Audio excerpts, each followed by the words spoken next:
আজকে সন্ধ্যায় ক্লাস শেষ হতেই ঠিক করলাম উত্তরের দিকে যাওয়া দরকার, কারণ অনেক দিনই হলো আসা হয় না। তাই আমিও আর দেরি না করেই টিকিট কেটে উঠে পড়লাম মেট্রোতে। মেট্রোর এই যাত্রা আমার সবসময় ভালো লাগে, কেননা সময় যেমন বাঁচে তেমনি আরামও লাগে।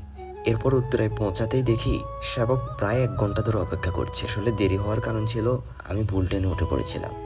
এদিকে ততক্ষণে ক্ষুধাও বেশ তুঙ্গে, তাই আর কোথাও না গিয়ে সোজা চলে এলাম এই জায়গাটাতে পিৎজা খেতে।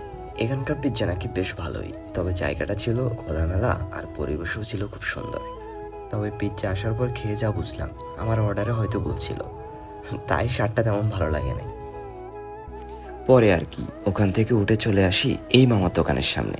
উনি ভ্যানে করে খিচুড়ি বিক্রি করেন, ওনার খিচুড়িও নাকি খুব ভালো হয়। সেবক প্রায় প্রতিদিন রাতে ওনার থেকে খিচুড়ি নেন। সেবকের সাথে যে মামার ভালো সম্পর্ক এটা আমি আসার পরই বুঝতে পারলাম, কারণ উনি আমাদের দেখে ভ্যান থেকে খিচুড়ির পাতিল না নামাতেই আমাদের 1 বক্স পার্সেল করে দেন।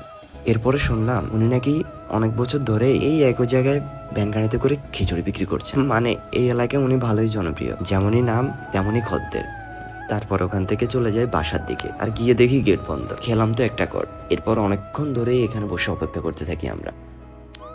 অনেকক্ষণ অপেক্ষার পর গেট খুলে বাসায় উঠে আমার সেই প্রিয় খিচুড়িতে হাত লাগাই আর খেয়ে দিয়ে একটা ঘুম। বলতে হয় মামার খিচুড়ি কিন্তু আসলেই সেই ছিল।